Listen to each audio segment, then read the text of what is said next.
Hey there, everyone. We are live. It is August 30th. It is Denise Salcedo. It is Righteous Reg, and we are here to talk about AEW Dynamite in what feels like a crazy week, Reg. We're coming out of their biggest show ever, All In, and then we're heading into All Out, which is just a couple days from now. How are you, man? I'm doing pretty well. Yeah, Denise, this pretty full gear, them going into it. No pun intended. It's not full gear. It's actually all out. But yeah, they're going right from, they didn't even really have time to take in that huge event that we just had that you were guys at, that all these great moments happen. They're just like, here's these couple of package videos of this great moment. We had this biggest show of all time. A couple of people made reference to it. But for the most part, it was like, we got this show on Sunday, you guys. Here are all the matches for it. That's the thing, like that when you're going into the show, I'm looking and I'm thinking, okay, well, what do they have to do on today's show? They got to announce a bunch of matches for AEW All Out, right? And they did. We certainly got a lot more matches. I feel like this is the first time I've even seen the graphics for the show. We finally got some match graphics. I mean, it's just been a whole lot. And you kind of mentioned, just overall coming from AEW All In to All Out, it does feel like this very quick turnaround. So I want to start off with asking you, based off what we saw today on Dynamite, do you feel pumped and ready for All Out? Like, do you, Reg, are you ready for this show? Where's your level of excitement? I thought you said, do I feel punked? And I was like, kind of, maybe, I don't know, depending on how you look at it. Denise, as we know, the world of professional wrestling is very crazy. A lot's going on. A lot has been going on, specifically with AEW. Not just like the stuff that we know with like CM Punk and Jack Perry, but like wrestlers are sick. There's wrestlers are injured. Travel is. There's all kinds of crazy stuff that kind of go into putting together these shows. And what is being presented in this All Out is very different than what I expected to be in this All Out. But I mean, it is what it is. I don't know. I don't know. I haven't really processed it. Just got finished watching the show and I'm like, okay, I see what they're doing with these matches, but I don't know. Like, the world champion is in a Ring of Honor tag team title match, Denise. It's like everything has completely flipped upside down, right? I'm so confused. And we knew this was happening, though. We saw it coming. We all saw this coming. Everybody here knew that we were literally going to come off that all the attention was All In, which is great because, the attention should have been on All In. But it worries me. I'll be honest with you, Reg, especially because we know that next year they announced again that we're going to be having All In at Wembley. And again, they're still going to do All Out just like they did right now. So I'm kind of starting to feel like All Out doesn't feel as big as it normally does. Especially when, like, it's not just that. We just got Forbidden Door. We just got these other big giant shows that are kind of also connected to it. When it was just the 4, 5, 6 pay-per-views or big AEW shows, All Out felt like a big deal. Felt like their flagship show or whatever, their big show. But now it just feels like the show that's happening on Sunday. Exactly. All right, so let's get to it. Let's talk about Dynamite. What actually went down? We're going to kick it off with our first super chat of the day. And this is from Eloquent. Thank you so much to Eloquent for getting us going, who says, why Roddy screaming at him like he yelling Stella? His voice just coming out of nowhere and you don't see him. I'm like, Adam. What is wrong with Roderick Strong? No one has helped him yet. Adam, you know what he reminded me of? And now I'm not a Star Wars fan, so excuse me if I mess up on my Star Wars. Oh, damn, you're not. I was hoping you had my back on this one. I cannot help you, lady. All right, so Star Wars fans, if you're here, I need your info. I need you to help me out here with this one, because I forget which Star Wars movie it was, but there was one of the characters and I forget his name. But there was the point he was in love with Rey, and there was a scene where he was like, Rey, is that her name, right? Rey. What? The only thing I remember from that one Star Wars movie that I watched, and he was yelling, Rey, Rey, and I'm like, dude, Rey don't even like you. Who's Okay, Finn? thank Finn you. Balor? It's Finn. Finn is the character. Everybody's Finn is the like, yo, character. Finn. Yeah, we got it. Okay, so there was a scene in one of those where I guess Finn was just someone says it was Force Awakens. Thank you very much. I knew people here would be able to help me out. Okay, so Finn was yelling, Ray, Ray. Y'all are dope. Look at y'all are right in there. Y'all know exactly what she's talking about. I was not clued in at all. We were gonna just keep rolling with it. I wasn't gonna know anything that was happening. Anyway, so this is literally what that reminded me of. Let's kick it off with this, man. Let's talk about Adam Cole, MJF, because they were literally the biggest thing, a part of All In. They obviously won the Ring of Honor World titles like we predicted, and then main evented it. Of course, MJF gets the win after this very, very sports entertainment finish. Very sports entertainment. Right. You can take that however you want to take that.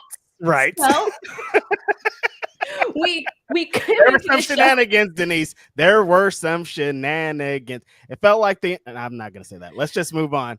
Look, I'm gonna be honest. When they did the whole thing where they both had their arm on top of the other and they kind of wanted to end it there as a draw, like we all knew like there ain't no way this was going to end in a draw. But when that happened, I felt this collective energy of 81,000 people in the building going, ah. Yeah. No, when that false spin or whatever you want to call that little moment happened, I was like, this can't be it. Like that was a pretty good way to kind of draw them back in, because after that, imagine if they would have just been like, all right, you guys have a nice day after that show, after that little moment. I would have booed. Yeah, I know. I would have been like, boo. Not just you, a whole bunch, all 81,000 of y'all would have been booing.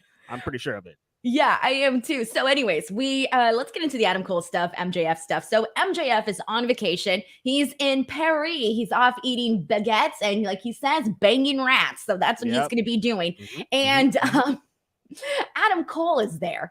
And so not only do they announce that there's going to be a Grand Slam World Title Eliminator Tournament that's going to be beginning next week, and whoever wins that tournament will end up challenging MJF for the World Championship, by the way. So that's going to be happening at the Dynamite for Grand Slam. But also they announced that on Rampage they're going to have a battle royal, and whoever wins that is going on to face Adam Cole and MJF at All Out. And I feel bad because when they made the announcement, Reg, I just saw two things: Rampage, Battle Royal, and I completely stopped listening. Reg, I cannot tell you for the life of me. I didn't even screenshot it. You know I screenshot all the matches. I didn't screenshot it. Denise. I didn't even look at who was in it. And I'm thinking 5 minutes later, when they announced the actual match for the All Out card, I'm like, wait, what? The winner of the Battle Royal is going to face MJF and Adam Cole at All Out. What the hell? So that was another thing that was announced. Before we get into the Adam Cole, Roderick Strong stuff, what did you think of the announcements that were made here with these matches? I don't know, Denise, because I've talked on this pod with you about these Ring of Honor Tag Team Championships and how I didn't want them to get lost in the shuffle of this feud between Adam Cole and MJF and whatever they were doing and whatever they are now doing. Now I'm conflicted because it's like, okay, that's not the case. They're going to defend these championships on All Out, big pay-per-view, big show, Chicago, a lot going on. But, huge butt. Shout out to huge butts. There's the AEW World Champion. Okay, Denise, they say, apparently the match here at All Out was going to be CM Punk versus Ricky Starks. That's a rumor that was in the air. So I would think if I'm going to pivot from not having the real world champion CM Punk, the big draw of Chicago there, wouldn't you have a world title match as the main event of this big show?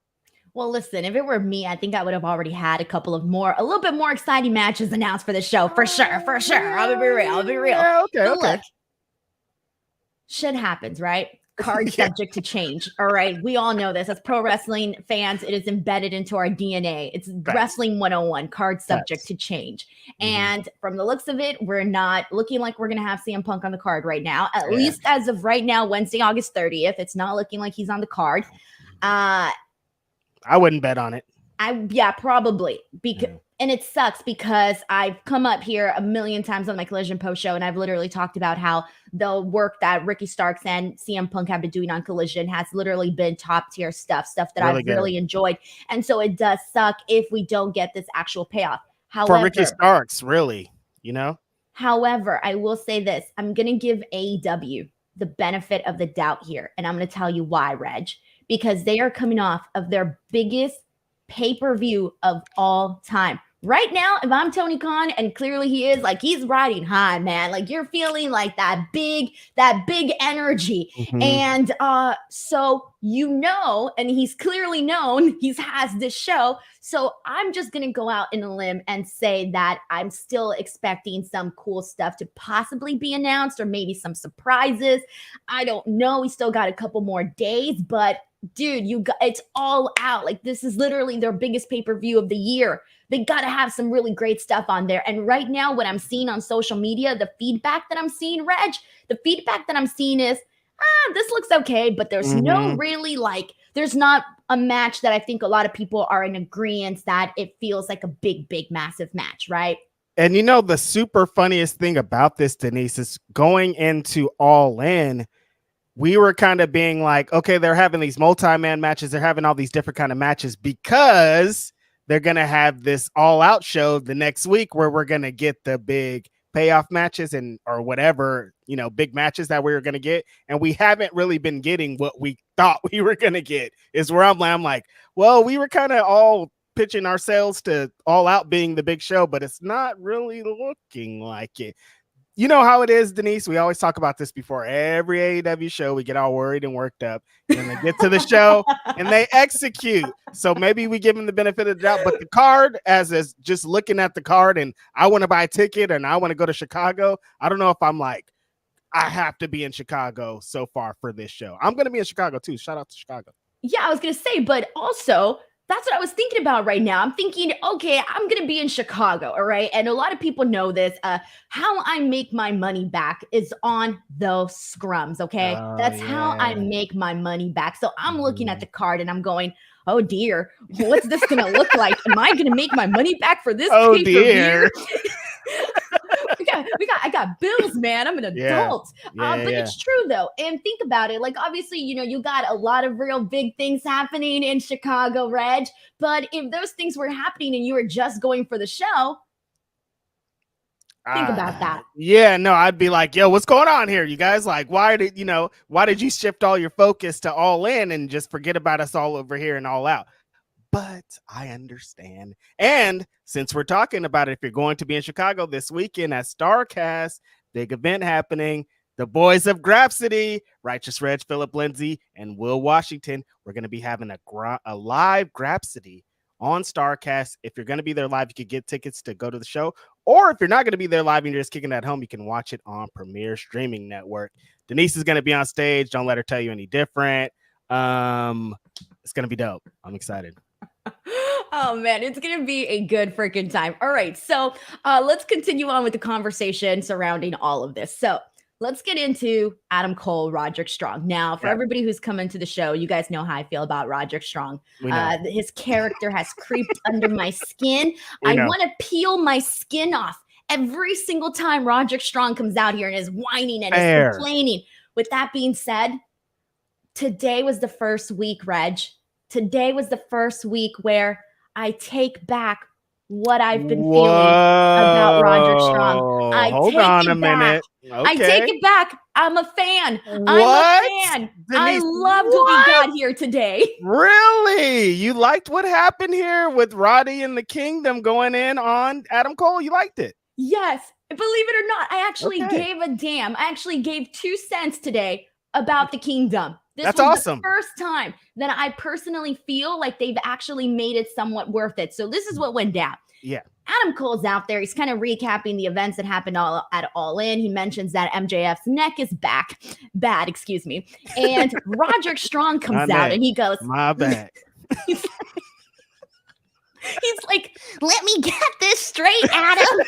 So you care more about the fact that Max's neck is bad. For some reason, he has glasses like a nerd. He's pushing him up. I don't know why he's giving him this nerdy ass voice. Tell me his voice didn't sound nerdier No, you're today. right. Yeah, It sounded different. Right. And he's basically saying like, oh, you care more about his neck than my neck. Is my neck health not important to you?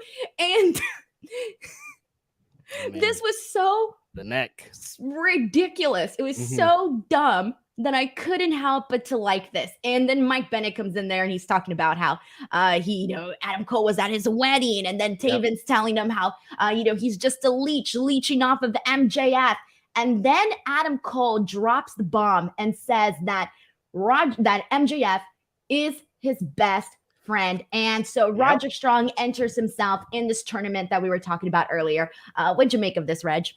It's strong stuff from, I think, everybody. Yeah, exactly like you said. I thought Roderick Strong, strong stuff from Roderick Strong. Shout out to me. I thought that he finally kind of hit home why he's been crying so much. Like, why are you always out here? Why are you just yelling at him? Like, explain us the reason why you're so upset. And so I thought Mike Bennett really drove it home. It's not really a surprise. Mike Bennett's a really great promo. I'm glad that the Kingdom is getting this opportunity to kind of be out here, and him kind of being like, look, we're kind of the reason why you're out here, bro. And then when you got to the big show, you abandoned us, and look at you over here calling us these guys, or just like acting like we weren't in those trenches with you. So what's up with it? And then Adam Cole being like, look, y'all are herbs, man. I'm out here with the world champion. We get money. We the ROH World Championships. Hop on out of the ring. Strong work, I think, from everybody. And if this is Roderick Strong's been wearing that neck brace for 500 years. Like, what's going to go on here? Is this going to lead to a match with him and Adam Cole? I think, which we haven't really talked about a lot, going to be amazing.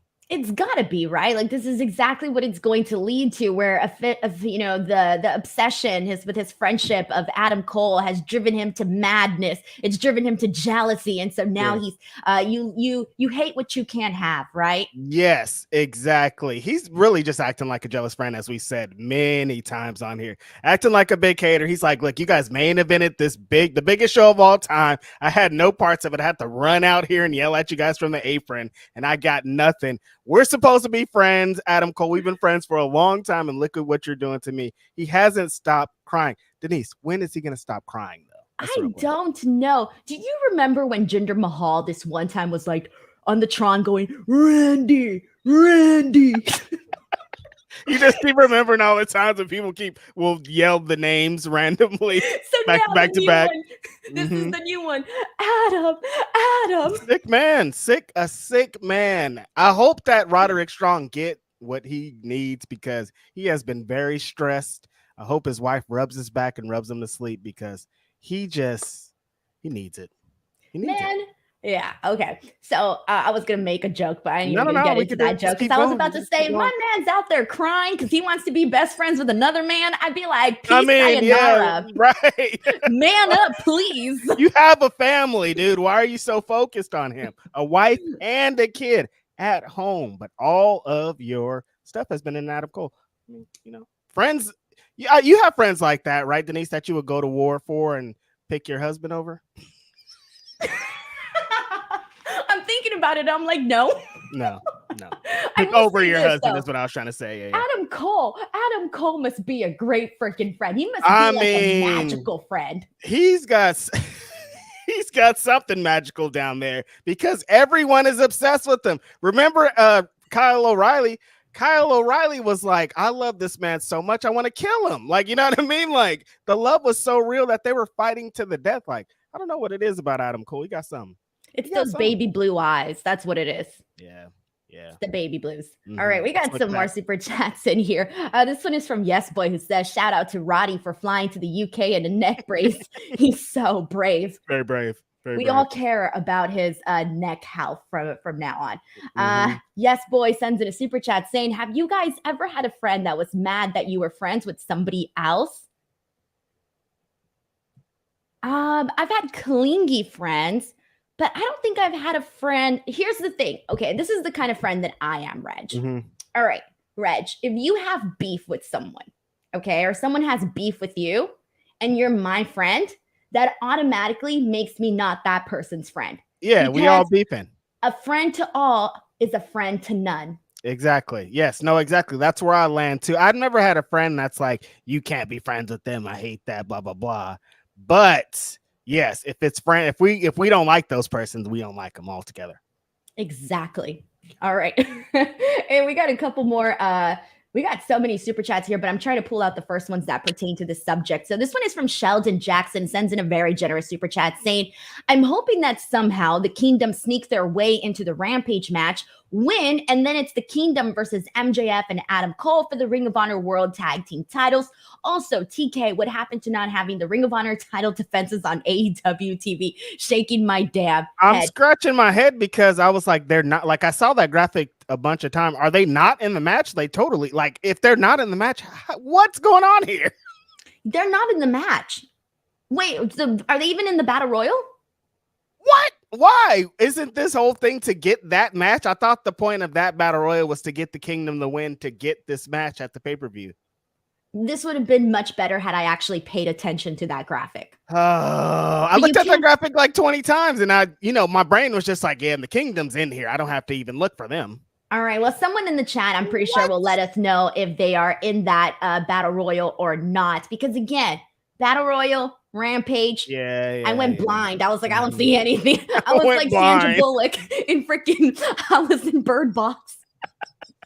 Oh man, Sheldon, thank you so much for the super chat. Oh wait, I do have one question for you on this one, Reg, because you cover Ring of Honor on a weekly basis. Mm-hmm. Do you like the idea of having the Ring of Honor World TV Championship be defended, or just any Ring of Honor title be defended on an AEW pay-per-view? I do as a Ring of Honor fan, but I understand the AEW fans that are like, what is this? Why is there so much Ring of Honor? I remember when they were building, when Chris Jericho was the Ring of Honor World Champion, people were just like, why? Why do they keep talking about Ring of Honor? And that's the part where I'm like, and I've seen a couple of people be like, this is a Ring of Honor pay-per-view, and people looked at that negatively, and I don't want that to happen. That's the only reason why I'm like, nah, but I'm like, also, the Ring of Honor fan in me is like, Samoa Joe and Shane Taylor are going to wrestle for the Ring of Honor Television Championship. Let's go for it. So it's hard. And by the way, a couple of people here are saying that they didn't actually see them on the graphic. Okay, Wildebeest says the Kingdom are not on the graphic, but I expect them to enter the Battle Royal as a Joker or the Wild Card and win. I mean, that would definitely make the most sense for sure. But yeah, people are saying they are not on the graphic at all. Right. Oh man. All right. Well, I'm pretty sure at some point we're going to have to get to that, because that would make, like, here's the thing. Another topic that people have been talking about, just like in general on Twitter, is about how some of these matches, like, we don't even have storylines. And that was a big criticism in All In, where people are like, oh, we're just throwing these matches together. With this one, it would at least make sense to have the Kingdom. Why? Because we've at least gotten a couple of weeks of the storytelling for that.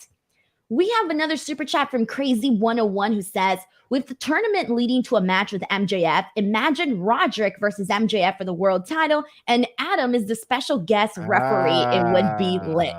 See, y'all are booking over here. Y'all got y'all booker's hat on. I like that. That could be a match that definitely happens. I could see that happen.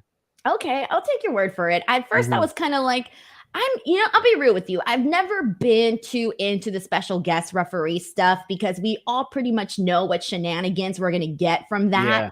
And so it turns out to be a little bit predictable. But when you were kind of mentioning that you thought this would be a good idea, I started thinking about how, yes, MJF is his best friend, but there's still got to be this little soft spot between Adam Cole for Roderick Strong. Exactly.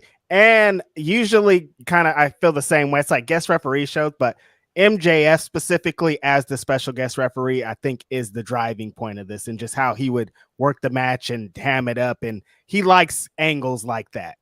Yeah.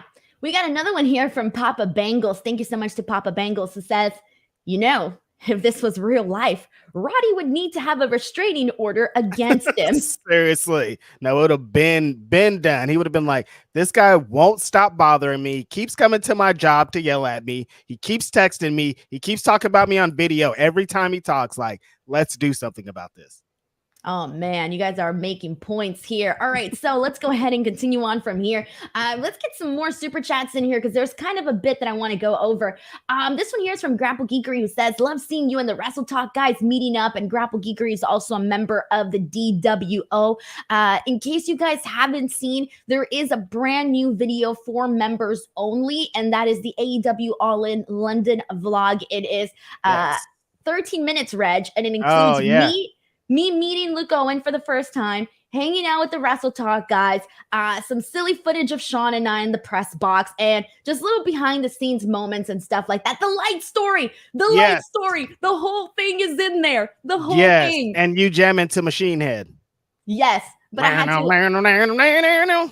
Did you guys hear that on the broadcast? Like, it got over the same way you were tweeting about it. That's exactly how it played on the broadcast too. At the end of it, I was like, yo, they really must have, I don't know how much Tony Khan paid for this song, but he's getting all the use out of it he can. He's draining every single penny out of this song. Dude, I'm thinking, like, how popular is this song here? Like, this song is old, man. Right, yeah. I'm like, this plays on the old school rock station I listen to all the time, but it's not like a new popping ass song. But they were in the UK. They be doing it different out there, Denise. I don't know. That's true. But it does have that, like, the so it gets you, like, really pumped. And I think maybe that's probably the energy. It did work. It did work. Just maybe not 150 times. Right, exactly. Roberto Arsenal sends in a super chat saying, "Tony Storm won me over tonight. Roderick Strong is slowly winning Denise over. I knew it would happen." I didn't think it would ever happen, honestly. I didn't think so either, because he had go away heat for me. Right. Anytime people get to that point, if a wrestler gets to that point, it's hard to come back. You know what I mean? Like, Baron Corbin is never, ever going to enter that space for me, no matter what he ever does. He could have the greatest match of all time with Kenny Omega, and I'd be like, man, Kenny Omega was out there by himself going off. I'm telling you. All right. What if Baron Corbin showed up to your door and was like, "Reg, I really like you. Here's $1 million." But then he goes on TV and he has the exact same character that gets on your nerves. The best wrestler I've ever seen in the history of the world. I'll be like, this guy is amazing in the ring. I don't care about Dave Meltzer. Put him at the main event of WrestleMania. He's great. This is what's up. That's a different story, Denise. All right. You see, you can buy my love. Money can't buy happiness. Lies. Money can buy happiness. I'm right there. Send me $1 million. I'm off of Grapsody. I'm just doing Baron Corbin dedicated podcast from here on out. A whole channel, Baron Corbin #1 fan. All day, every day, Baron Corbin. So Roberto Arsenal mentions Tony Storm, and I do want to take a second to get into this because we've been seeing Tony Storm kind of do this new character the last couple of weeks, primarily on Collision, because she's done a couple of interviews with Lexi Nair where she like throws her shoe at her and she just treats her like crap, right? And so today on the show, she's coming out and she lost the four-way. She didn't win, so she's really, really depressed, and she's basically having this meltdown about how she can't trust anyone, and she throws her shoe at Renee. And I love Tony Storm's facial expressions. Even just like when she's not in character. She just has like a face, like her face is just like, I don't want to, funny sounds wrong, but she makes funny facial expressions. She makes funny faces. Yeah. Denise, whatever this character is she tapped into, wow. She like really did it. The theme music, the look, the little like 1940s Hollywood Scarlet, whatever thing she's going for is great. And these promos, every time she does another promo, it's like, man, she's really good at this. And tonight was another one of those. Yeah, I agree. I really like what they're doing here. And I feel like this is the best thing for Tony Storm, because I've said this before in a bunch of my shows.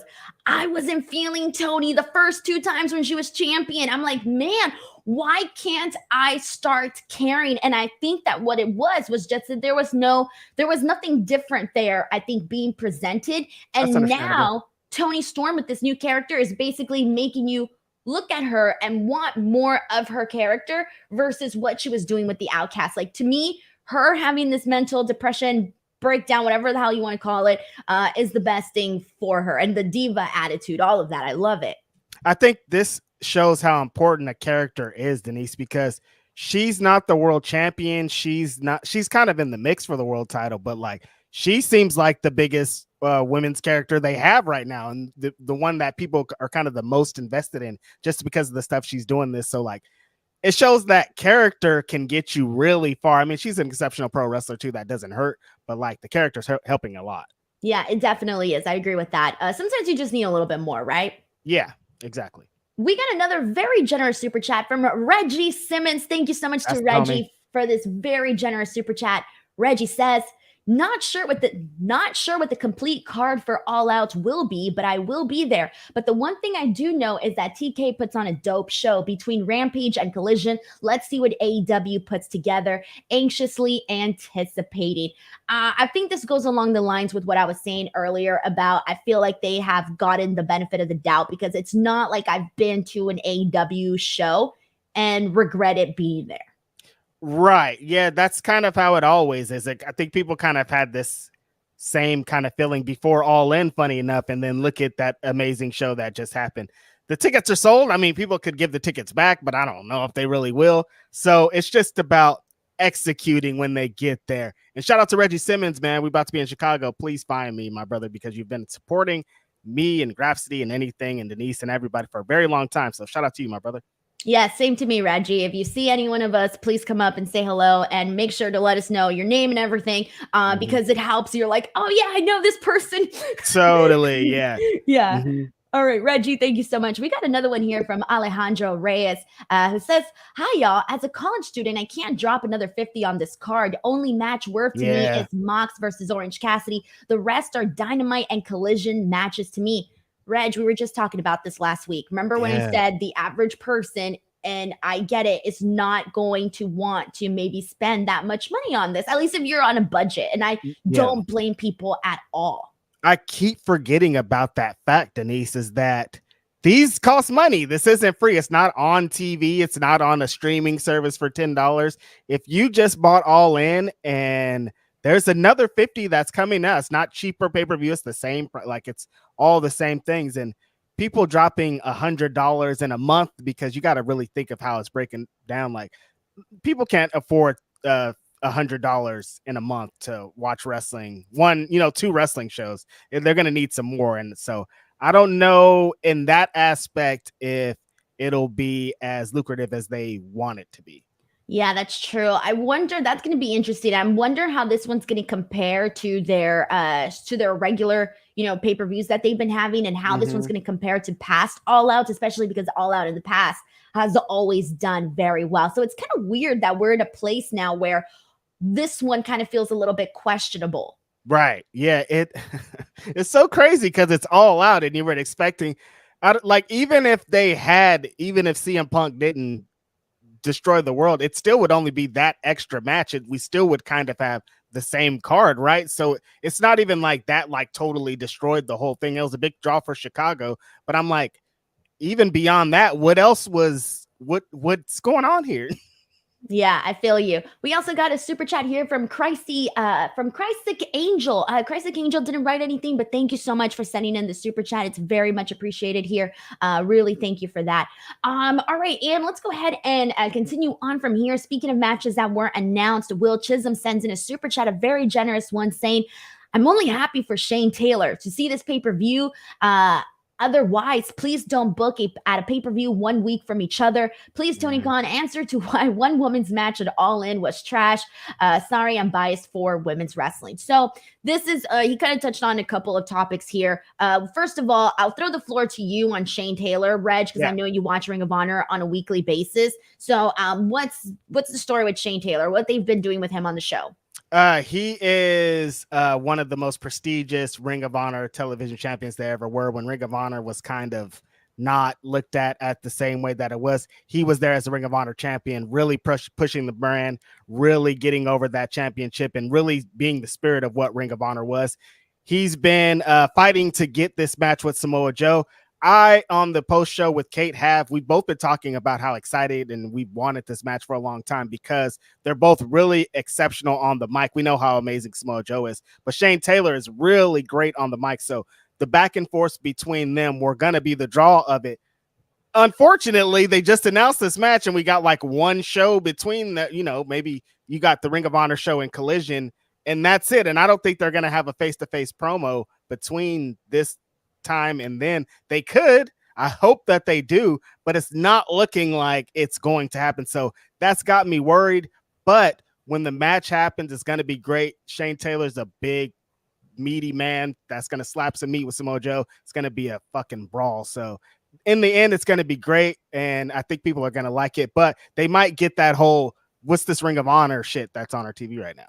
It's going to depend on, there's going to be two people, right? There's going to be people like you that watch Ring of Honor and know what's going on. And then there's going to be people like me that only watch AEW, like, well, and then I know it sounds weird because it's owned by the same person, right? But only watches AEW on a weekly basis. And so it does feel like, you know, you might be a little bit having to kind of just sit back and see what happens and see if the match ends up, you know, piquing your interest. But I do think that the people that are, you know, AEW fans, I think point blank, if you go out there and you have a good match, regardless of whether or not people are interested in the match or not, they have an audience that will get won over simply by the in-ring work that's being presented. Exactly. At the end of the day, AEW crowds are hardcore wrestling fans as hard as they try to say they're not.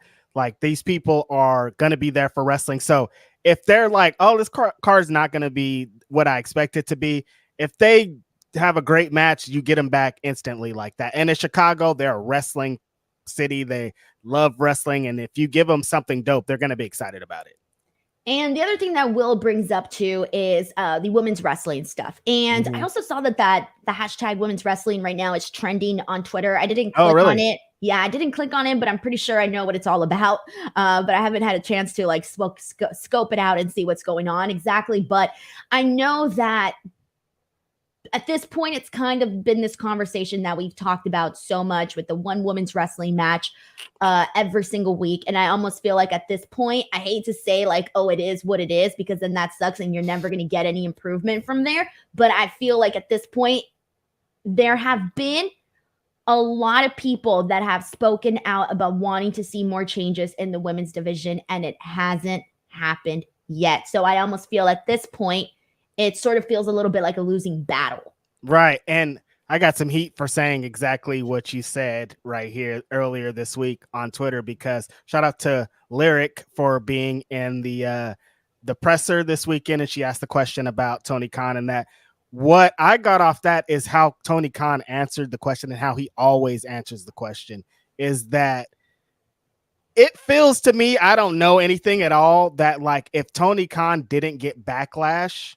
he wouldn't have women's wrestling on his shows sometimes. Like, if he didn't have to have a women's match, he wouldn't. But he like knows that he would get destroyed, because not because he doesn't like women's wrestling, just because he's so about these ratings and these numbers. And unfortunately, women's wrestling does dip, and he just bases his stuff off that. He sometimes bases stuff off like cage match numbers, and some women don't have the best numbers, and people reviewing cage match don't like women's wrestling anyways, so they're going to rate it low anyways. So all these factors play along with it.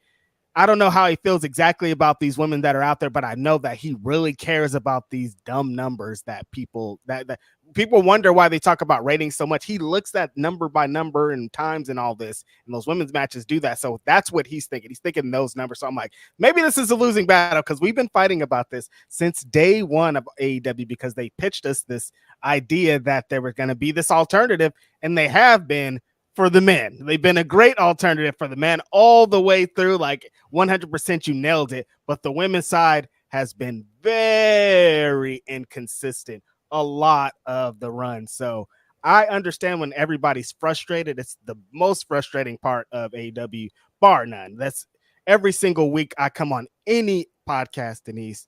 That's always what people are talking about. It doesn't matter if it's this podcast, if it's Grapsity. Like, if we're talking about Dynamite, somebody, at least one person, is going to be like something about the women. Why was there only one women's match? Why was there only this? Why did they put them on at this time? Never fails.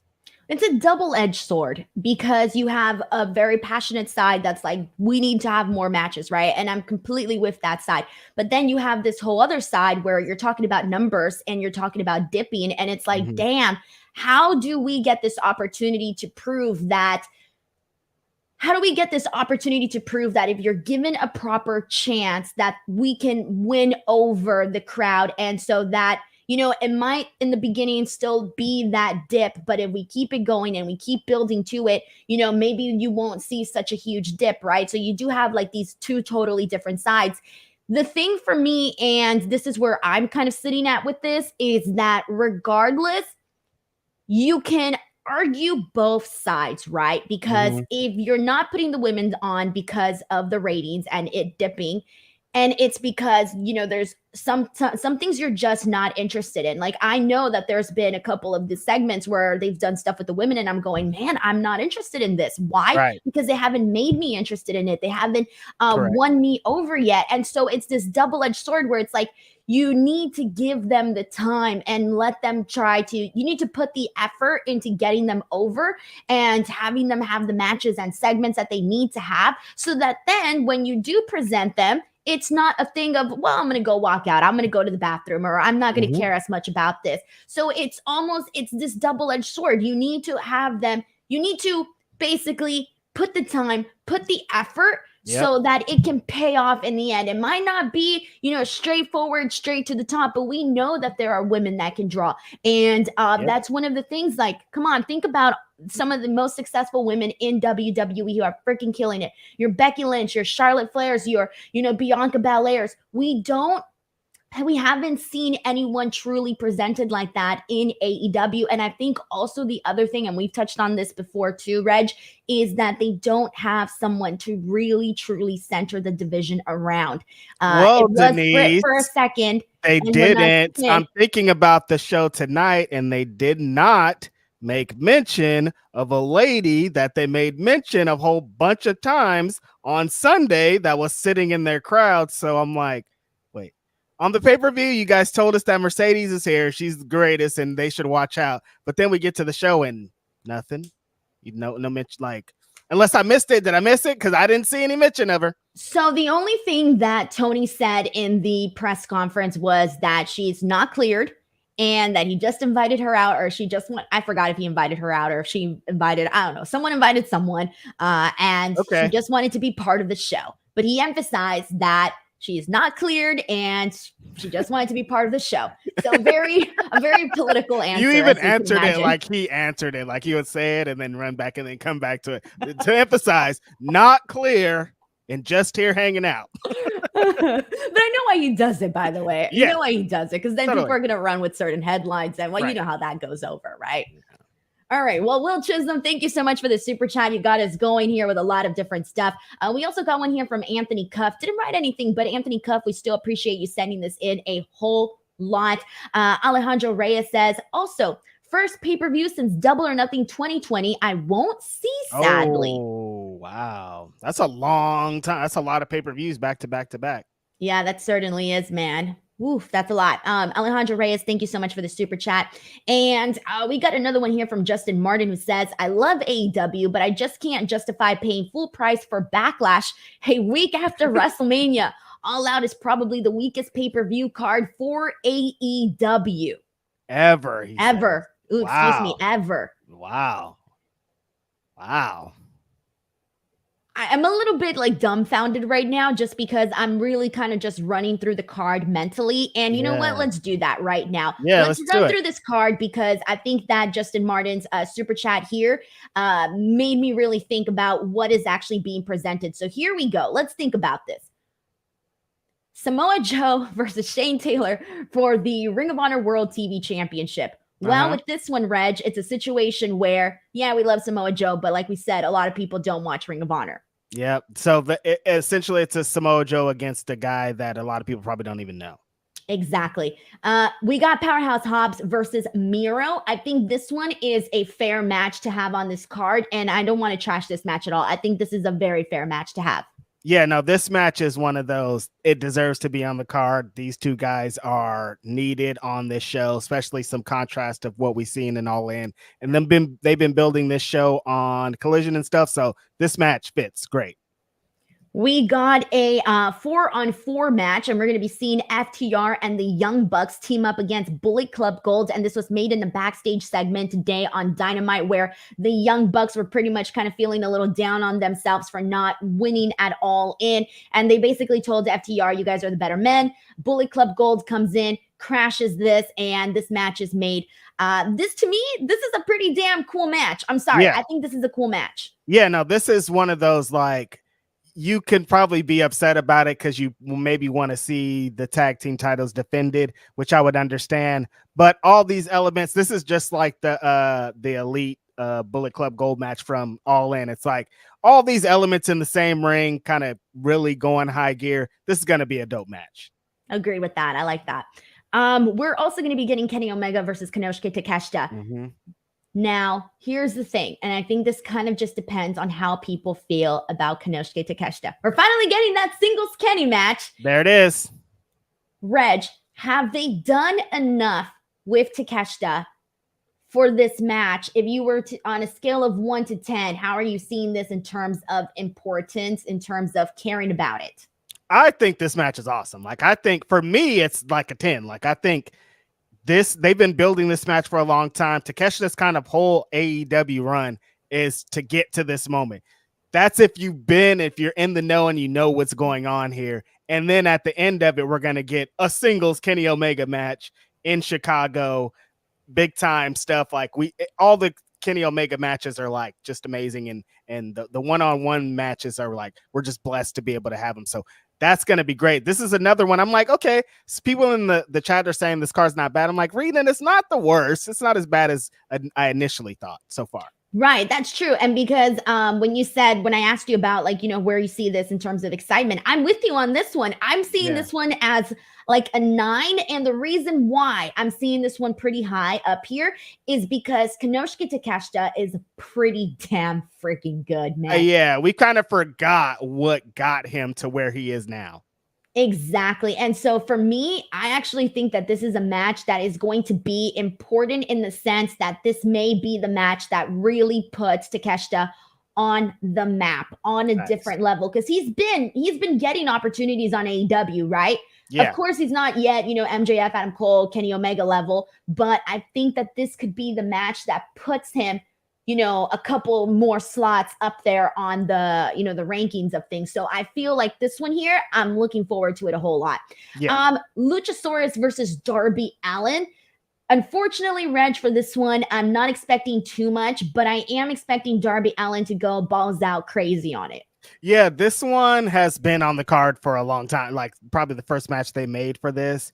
And I like the story that they've been telling with Darby Allin and Swerve and everything going on with that. So that's why I'm interested in this match, but I'm not expecting like anything too crazy when the match happens. I don't think it's going to be as good as what we saw with Christian Cage and Darby at Collision. Right. I don't think so either.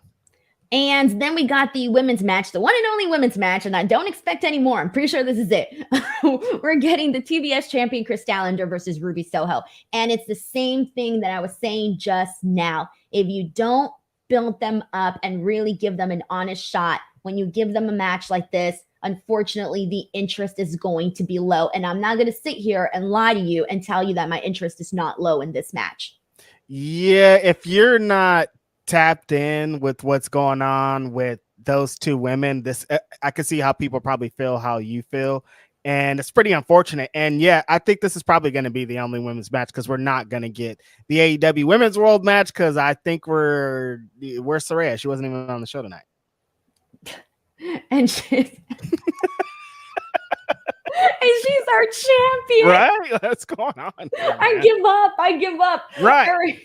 And then, of course, we got the Better Than You, baby team. MJF and Adam Cole taking on whoever wins the Rampage Battle Royal for the Ring of Honor World Tag Team Championships. And again, I think this one's really going to depend on, we still don't know who is actually in this match. Are you going to care? Are you going to care, Denise? I'm going to try to care. There's going to be an effort that's going to be made. Okay. Just know there's going to be an effort put on my part. Yeah, for sure. Okay. I believe and it. Then I don't have the updated graphic, but we are getting Jon Moxley versus Orange Cassidy for the AEW International Championship. And this one, to me, I think is going to be chef's kiss. I think it's going to be really freaking good. You think this one will main event the show? I think so. Yeah. I think so, because Jon Moxley holding that belt high at the end is what I think is going to happen. No, Reg, take that back. Reg, take it back. What you mean? I don't want to see Jon Moxley win. What? You think Orange Cassidy's going to beat Jon Moxley, Denise? I want to see Orange Cassidy defeat Jon Moxley. I don't know. Yes. I don't know. I don't know why? Reg, I'm about to fight you on this one. You want to know why? All right. I'm sure someone here remembers at this point how many defenses Orange Cassidy has done. He's in his 30s already, right? I think he's in his 30s. Like he definitely has to be. Like that. Yeah. This man has defended this title more than like any other title in this company, and different competitors, different matches. They're all freaking entertaining. And so he has now built himself this track record where if he defeats Jon Moxley, there's not going to be one little ounce in my body that says, I can't believe that. He has convinced me to say if he defeats Jon Moxley, I'm 100% buying it. Now, Jon Moxley we saw as the world champion multiple times, all right? Yes, I already know what it looks like to see AEW champion Jon Moxley. I know it. I saw it. I have more interest in seeing Orange Cassidy continue this international championship reign that he's on. You know, when you put it that way, I could see what it is, because this kind of puts a stamp on Orange Cassidy's thing. Because my thing was, Denise, is he's been he's exhausted. I don't even know if it's real or fake at this point, because he has done all those defenses. He's wrestled every wrestler there is to wrestle. He's defended that thing like crazy. And then when he's not defended it, he's in some crazy multi-man match, putting his body on the line. I thought all of that against the ace of AEW, the man that comes to destroy, the one that's going to pick the bones. He sees somebody almost on his way out. He's going to go in and finish him. Jon Moxley, how could you win against Jon Moxley, Denise, in the main event of the big show? How could you do it? He's that guy. You know what I mean? Like, but what you said, I do understand what you said, because this, after all of that, and then also at the end of it, or towards the end of it, or wherever, he beat Jon Moxley, that makes the reign even bigger, I feel. Yes, think about it. Like at the end of it, we can have Orange Cassidy. Let's say this main event, right? And Orange Cassidy defeats Jon Moxley. Everybody's gonna have like this holy shit moment. At the end, you have Orange Cassidy raising the freaking belt, and all of a sudden you got a star is born right there, man.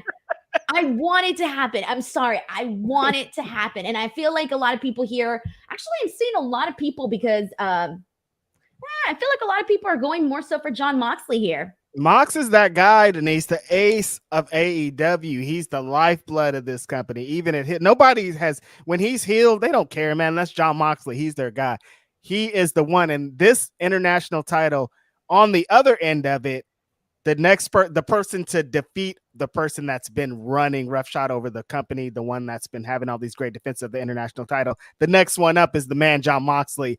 And Jon Moxley, not for nothing, will probably defend it more than Orange Cassidy, as crazy as that sounds, because this guy's wrestling every weekend, man. He's outside. If it's not AEW, he's at GCW, he's at Wrestling Revolver, he's in Japan sometimes, he's going to Ireland, he's everywhere. He's a consistent wrestler. Shout out to Defy. He's all over the place, and so he would add even more prestige to the title, because Orange Cassidy's been mostly just defending the championship on TV. All right. I like that defense there. And we got a super chat here from Christopher Marino, who says, based on the card, it looks like the international championship will main event. So I kind of feel like we're all kind of vibing, especially with the way that the show ended here tonight. You know what? Let's get into that. We might as well talk about that right now. Yeah. So speaking first and foremost in regards to Jon Moxley, he had a match against Commander. He defeats Commander. And then we ended up having in the main event a match that I thought was freaking awesome, and they left me wanting so much more. Orange Cassidy versus Penta El Cero Miedo for the International Championship. Winner goes on to face Jon Moxley. This was freaking sick, man. I put out a tweet of Oprah Winfrey going, you get a Canadian destroyer. You get a Canadian destroyer. Because we got a bunch of Canadian destroyers back and forth. We got a fear factor on the ring apron, a fear factor in the ring, a bunch of near falls. And then out of nowhere, Orange Cassidy rose up Penta and gets the victory. This was nuts. This, to me, this should have been on the pay-per-view, man. Give him an extra 5 minutes and I would have been like out of my seat, jumping up and down. Yeah, this was great. This was Penta is so good. We forget like that time when he, when he came up in Lucha Underground, and he was like one of the biggest wrestlers in the world at that point, Denise. Like he was sought after. And so it's been lost because he kind of will go away. Him and Phoenix will like go away for a little bit and we kind of forget, and then they'll tag, and it's like they're great as a tag team, but then you forget how great of singles wrestler that they both are. And Penta here was on display. Everybody knows that Penta loves Canadian destroyers or Mexican destroyers when he's doing it. He does them a million in every match. It's great to see. But the finish of this was everything about this match, Denise. Penta's just going 1,000 miles per hour, hitting Orange Cassidy with every single spot in his arsenal. Everything he has, trying to hit him with the package pile driver on the apron. That I was just like, this is disgusting. I don't want to see this. Orange Cassidy's neck here. But the way that Orange Cassidy just took all that momentum and rolled him up for the 1, 2, 3 was like, he's getting away clean and he's winning again still. And then after that, Denise, that promo that he did, I thought was pretty incredible too. Yeah, I liked how he closed it out when he said that, and I don't got a catch. I'm freshly squeezed, and I don't have a catchphrase. Yeah. I was like, see, this guy really gets it.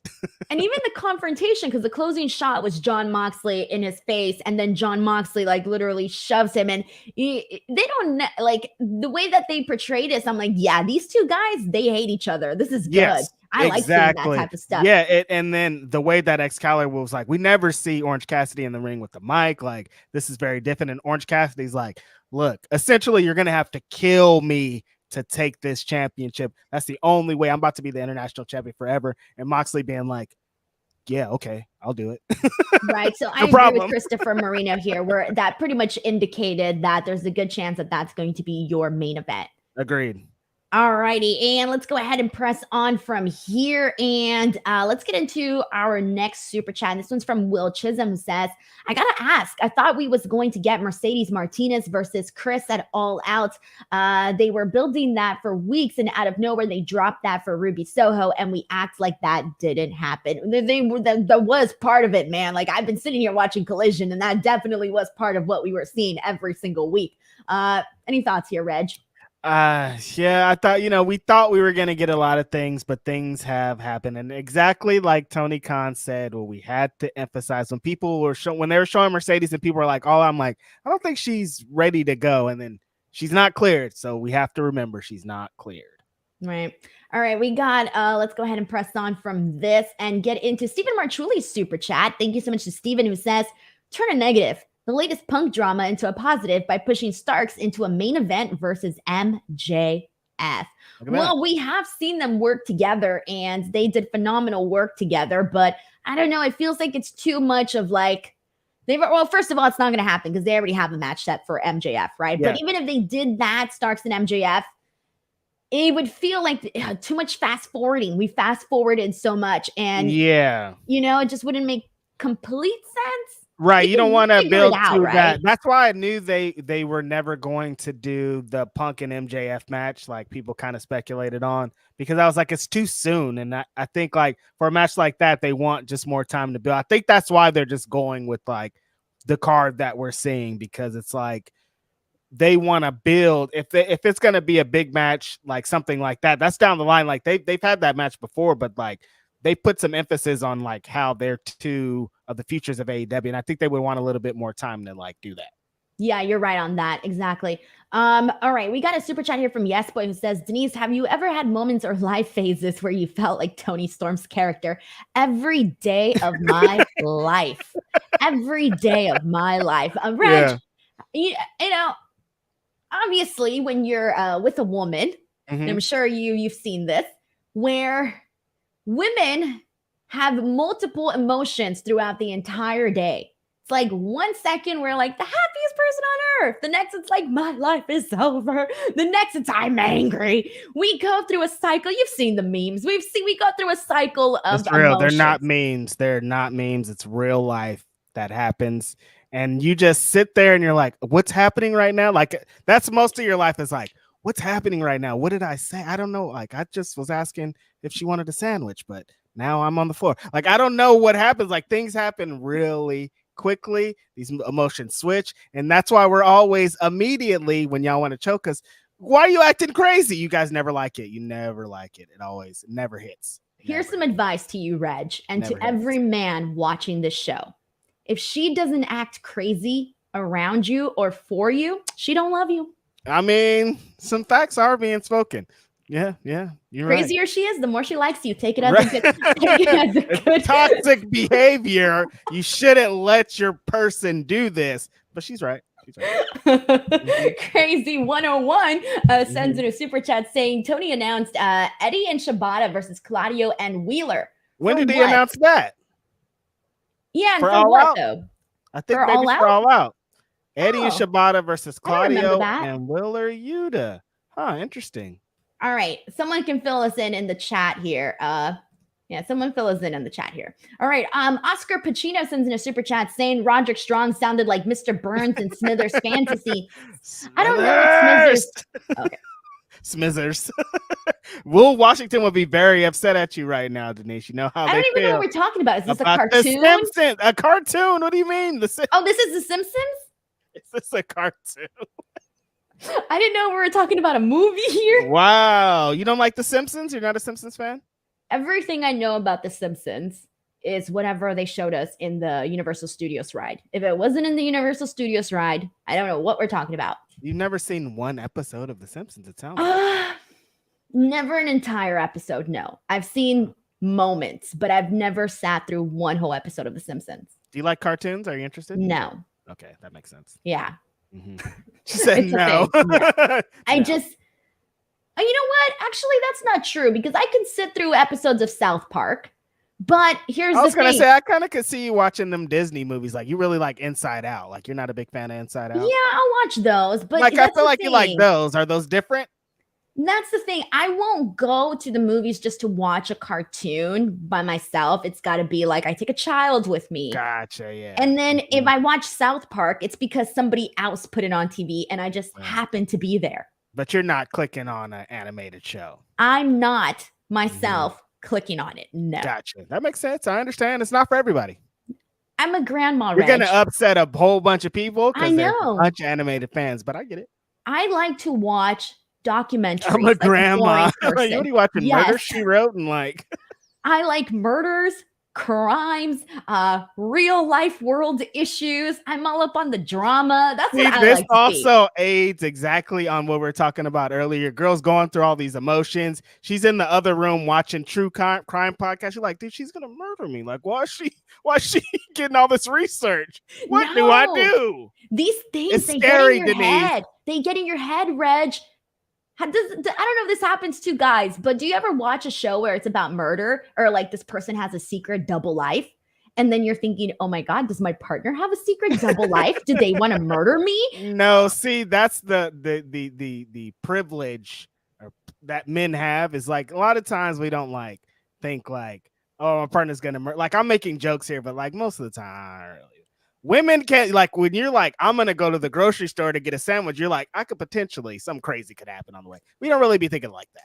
See, I do. I'm looking and I'm like, No, you should. Yeah, right. Like I want to. No, it's not paranoid. Men, you don't understand what is going on outside. It's dangerous outside for women. Like just going to get gas or just like going to the grocery store. It's not paranoia. You should be overly paranoid. I hope that you have pepper spray or a laser, not a laser gun or a taser in your purse just in case. And if you do have access to a laser, I hope you have that too.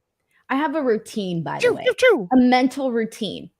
So anytime I'm in a situation where I'm like, yeah, I can get attacked right now, my routine is I run down a list of all of the moves and things that I can do to defend myself. And I'm like, okay, I got it. Check, check, check. This is exactly what I'm going to do. No woman, and I will tell you right now, no woman ever walks out of her house holding a key and not always holding it like this. Yep. Mm-hmm. Always. Mm-hmm. Like that is a weapon. You know, we're always ready to fight. But anyways. Self-defense, baby. Yeah, let's go. No, but this needs to be talked about. It's scary out there. How did this go from The Simpsons to self-defense? I have no idea. Transition. Young on Watch sends in a super chat. Thank you so much to Young on Watch, who says, I'm worried about the crowd reaction at All Out if Punk is not there. Should I be concerned? I mean, it's Chicago. And if I don't know. I'm going to say I don't think they'd hijack the show. You think they would hijack the show? I don't think you should be worried in that sense. Like, I don't think the crowd's going to be like, boo, we expected CM Punk. They potentially could be, but I don't think they would hijack the show. Right. Also, I mean, I don't know. If someone throws a shot at CM Punk, then obviously there's going to be reactions. Exactly. But I don't think it's going to be like we get there and everybody's just like, CM Punk, you can't start the show. We need CM Punk. It potentially could be also, but I don't think so. Right, exactly. We got a very massive, generous super chat from RS. Wow. Damn, Thanks, RS. Thank you so much for the super chat.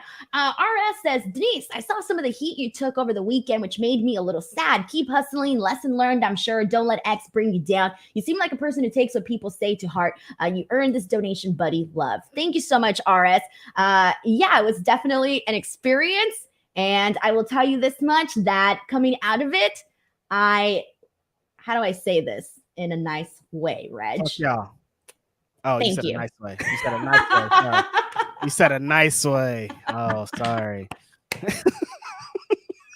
You said a nice. I've missed the nice part. Like, I thought you said, how do I say this? I'm going to end it there. There you go. Thank you, Reg. Having my freaking back always. I appreciate you, man. I appreciate you a whole lot. And I appreciate RS for this generosity. Seriously, I really appreciate that. I think, and I said this last night, anybody who knows me and knows my work was not coming after me. Let's just leave it at that. Yeah, exactly. Yeah, exactly. Right.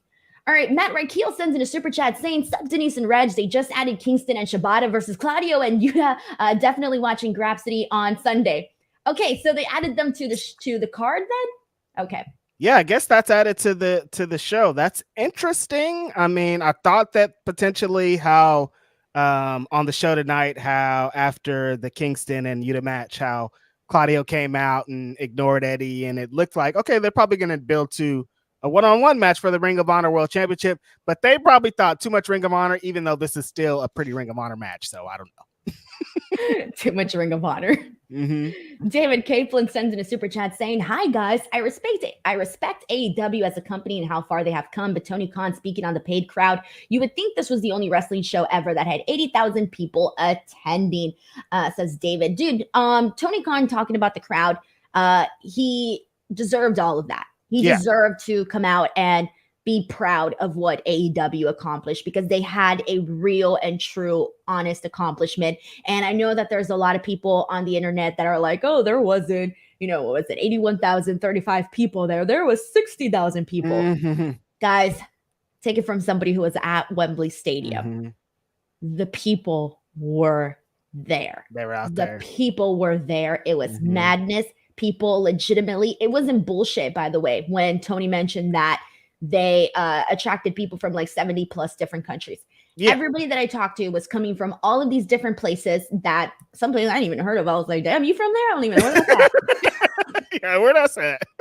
Right, exactly. And you know what's funny though? There was this thing where somebody, I forgot what place they were talking about. And it was a place that I knew, but I forgot where it was. But they made sure to tell me specifically where it was. And I thought it was funny because they were probably like, oh, this dumb American. We need to make sure to emphasize. No, for real, tell me exactly where it's at, because I don't know. I'm a dumb American. You guys are right. Show me on a map. Point it out to me. But it's okay. So like, and even then, like, even people that I was talking to are like, oh yeah, I saw this person from this place, from that place.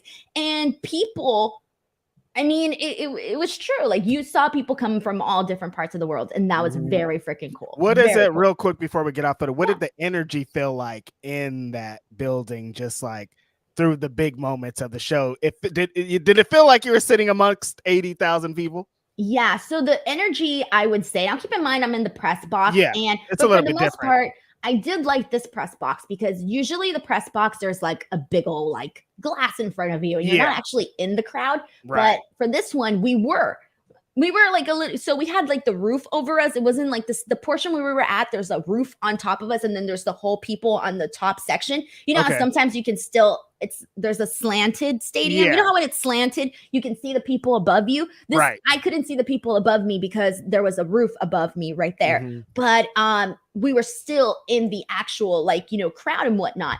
And so the people, especially when I was interviewing people on Wembley Way, there was there was excitement because they knew they were at something that was unique.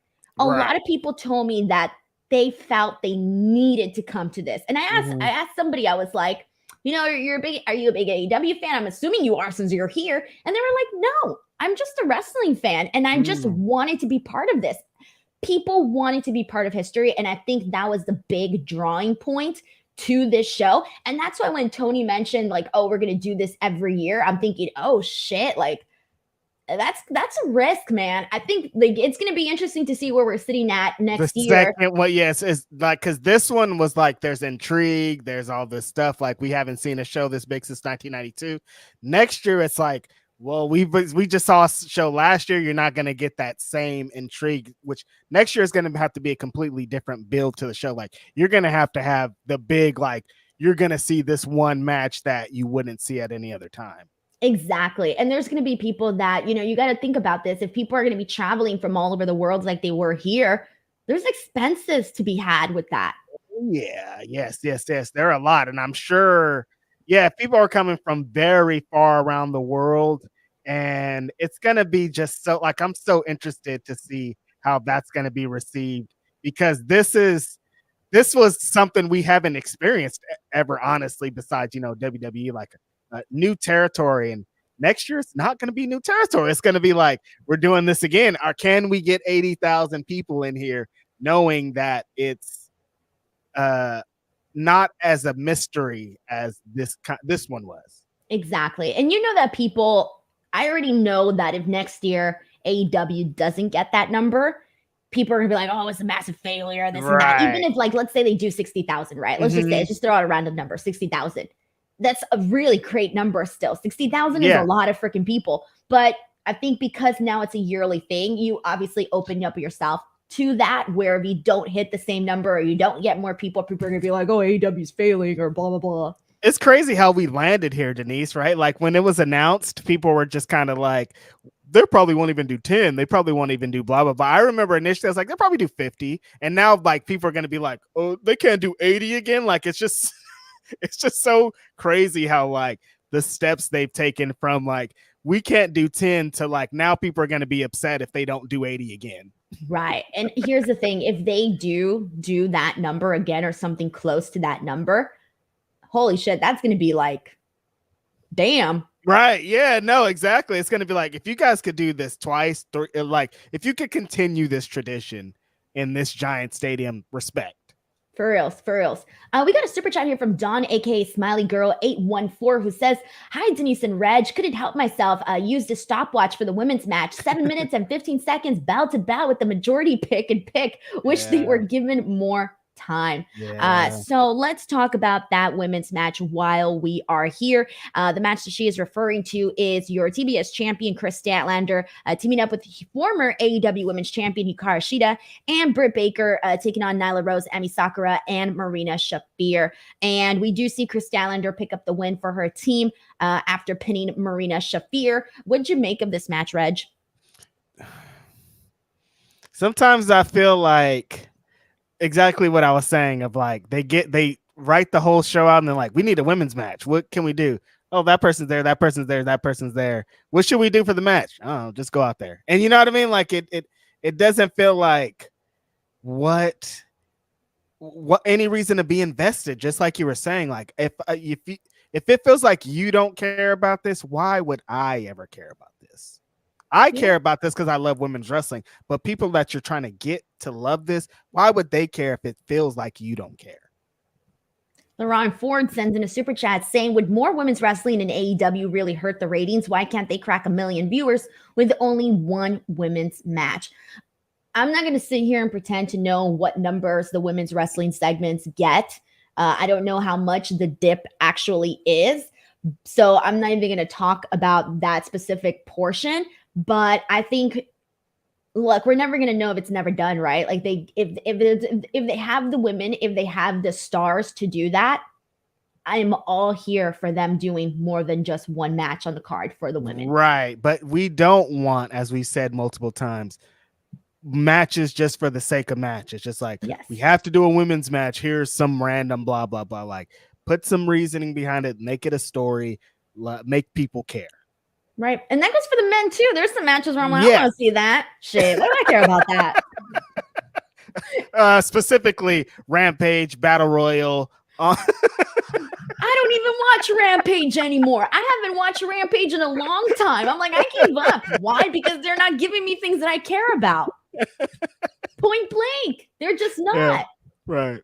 Will Chisholm sends in a super chat saying it's just sad because the women's match at All In was 8 minutes. Shaking my head. They really deserve better. Was it 8 minutes? Yeah, that's what I think it was Dawn was saying, that she took the stopwatch. It was just 8 minutes. Oh, so she was talking about the actual... at All In. Yeah, no, no, she was talking about the match tonight. The match at All In, was legit. It was less than 10 minutes. It wasn't a long match at all. Damn. Probably 10 minutes with entrances. Ah, shit. I think to me, the show felt very different. Like the show flew by for me, but I just thought that was because I was there. So I just thought, oh, well, the time really wasn't, I wasn't really cognizant of the time. It felt like that over here too, because I was watching it in the morning. Of course, I'm over here on the West Coast. So I was like, man, it's, it was flying by. I'm like, man, it's 11 o'clock. Oh, it's only blah, blah, blah. You know what I mean? So Yeah. Jared sends in a super chat saying TK saw Impact, Raw, and NXT have banger women's main events and gave us a nothing trios match. He said, bet I won't try to outdo y'all. Y'all did it. I ain't even gonna try. Nope. Man, that was great. Watch those. Those main events are incredible. I'm not even gonna compete with that. It's depressing. It really is depressing. And like you mentioned earlier, that was a selling point for AEW in the beginning when Kenny was talking about how we're gonna have all these women's matches and the division and LaRon Ford says, also, does Mercedes Moné potentially joining AEW ultimately lead to positive changes for the AEW women's division? I would hope so.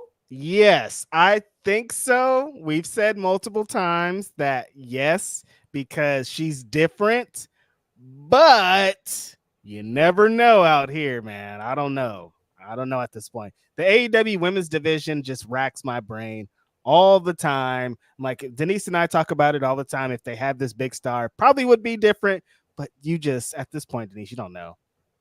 Mike T90K sends in a very generous super chat saying, hey, Denise, saw you were trending on Twitter the other day and spent all weekend talking shit to 15-year-olds trying to cancel you. We got your back. Oh, man, guys. Tough one. What a rush. Thank you so much, Mike. I appreciate that. I really do. Thank you. LaRon Ford says... You know what? What a rush. I have a terrible sense of humor. I'm like, I'm going to say all the jokes I wish I could say. LaRon Ford says, I think they hyped up Mercedes on the 0 hour in order to increase pay-per-view buys and make people think she would confront the winner of the women's match. How did they present that on the 0 hour? Exactly like LaRon's describing here. They were like, it felt like they were like, hey, Mercedes is in the crowd. You never know what to expect. Watch the show. She could be there. And then throughout the broadcast, it was just kind of like the way that the commentators were like, here's Mercedes. She's a big deal. The women in the women's division should watch out.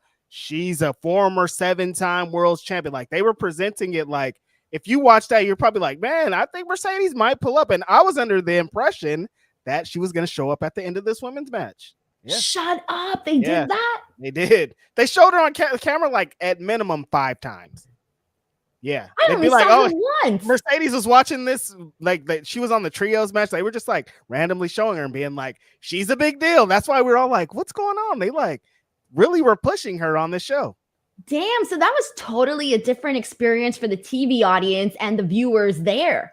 Yep. It was really like you'd be watching a match and they'd be like, look, Mercedes is here. Don't forget. Wait, so throughout the entire show, they kept doing that? Like even the main card? Yes. On the main card, they showed her multiple times being like, she's a big star, you guys.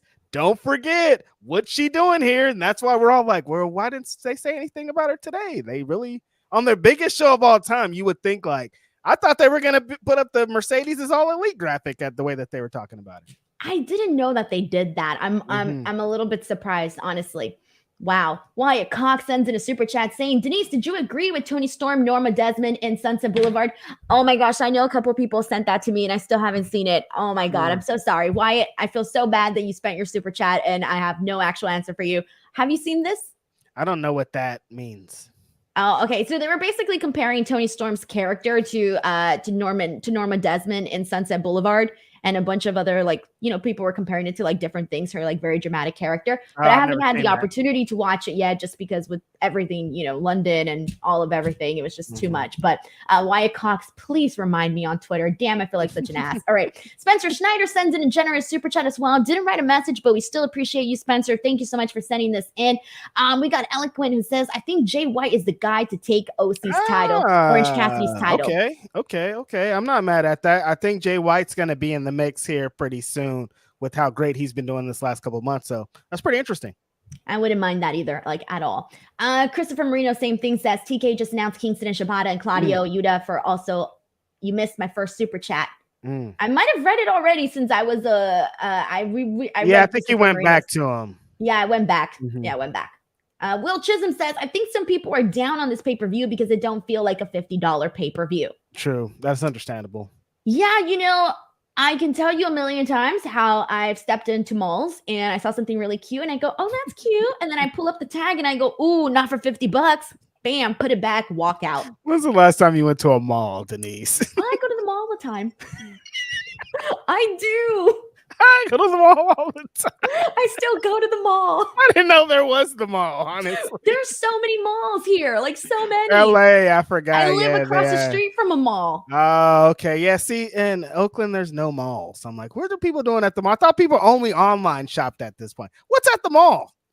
Honestly, my mall's really ghetto. Not even gonna lie to you. My mall, like I go to the. I was gonna say I go to the malls in Bakersfield, but I don't go to the mall in Bakersfield because they're scary. There's like ghost towns and there's what it's like. I don't think I should be in here. That's why I'm like the mall. Yeah, no, my mall. The other day that I went in, I walked in through the food court. Right, I get in and the first thing I see is some guy picking at his teeth with his finger in there, and I'm like, oh, dude, why do you gotta do that? Like, go to the bathroom. It's like that over there. It's mostly about the outdoor outlet thing. That's what I'm like, do people like go into a mall and like open the door and be like, Hot Topic? I guess kids, I don't know. I still go to Hot Topic, Reg. There's no age limit on Hot Topic. I didn't say there was.